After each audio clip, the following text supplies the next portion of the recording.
आइए UPSC exam pattern के बारे में अच्छे से समझते हैं। यूपीएससी एग्जाम जो है वो 3 स्टेजेस में होता है। पहले स्टेज को हम लोग प्रिलिमिनरी एग्जामिनेशन बोलते हैं, दूसरे स्टेज को हम लोग मेंस एग्जामिनेशन बोलते हैं और तीसरे स्टेज को हम लोग इंटरव्यू या पर्सनालिटी टेस्ट बोलते हैं।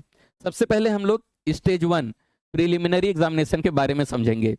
प्रिलिमिनरी एग्जाम्स को प्रीलिम्स भी कहा जाता है। इसमें 2 पेपर होता है, जीएस पेपर 1 और जीएस पेपर 2।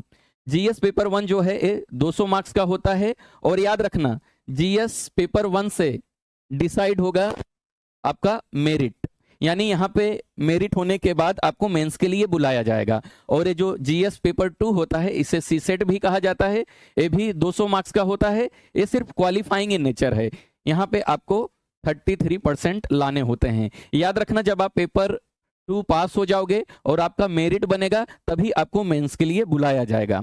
अब हम समझते हैं मेंस के बारे में। याद रखना मेंस जो होता है ये रिटन होता है, यहाँ पे आपको लिखना होता है। यहाँ पे टोटल जो है 9 पेपर लिए जाते हैं। 9 पेपर में से 2 पेपर जो होता है वो क्वालिफाइंग इन नेचर होता है। क्वालिफाइंग इन नेचर का मतलब होता है सिर्फ आपको वहाँ पे पेपर को पास करने हैं। क्वालिफाइंग इन नेचर की बात करें तो यहाँ पे 2 पेपर क्वालिफाइंग इन नेचर होता है, पेपर ए और पेपर बी। पेपर ए की बात करें तो कोई भी इंडियन लैंग्वेज आपको चॉइस करना पड़ता है। आप कोई भी भाषा का चुनाव कर सकते हो, भारतीय भाषा का। और जो पेपर बी होता है इसमें इंग्लिश आपको लेना पड़ता है। इन दोनों को क्या करना है, सिर्फ आपको क्वालिफाई करना है, इससे आपकी मेरिट डिसाइड नहीं होती है। अब हम बात करते हैं जहां पे आपकी मेरिट डिसाइड होगी। तो यहाँ पे होता है पेपर 1 जो कि ऐसे होता है।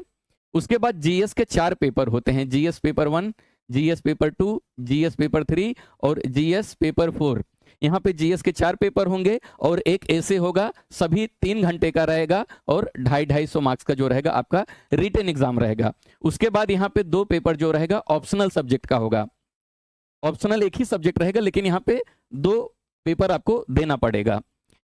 तो ऑप्शनल पेपर 1 और ऑप्शनल पेपर 2 ये भी 3-3 घंटे का रहेगा, 250-250 मार्क्स का।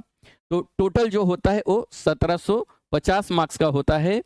ये होने के बाद होगा आपका इंटरव्यू। इंटरव्यू को हम लोग पर्सनालिटी टेस्ट बोलते हैं, ये भी 275 मार्क्स का होता है। इस प्रकार जो है टोटल आपका यूपीएससी का एग्जाम जो है 2025 मार्क्स का होता है। ये होने के बाद मेरिट लिस्ट आएगी। मेरिट लिस्ट में अगर आपका नाम रहेगा तो आप इस एग्जाम को क्वालिफाई कर जाओगे।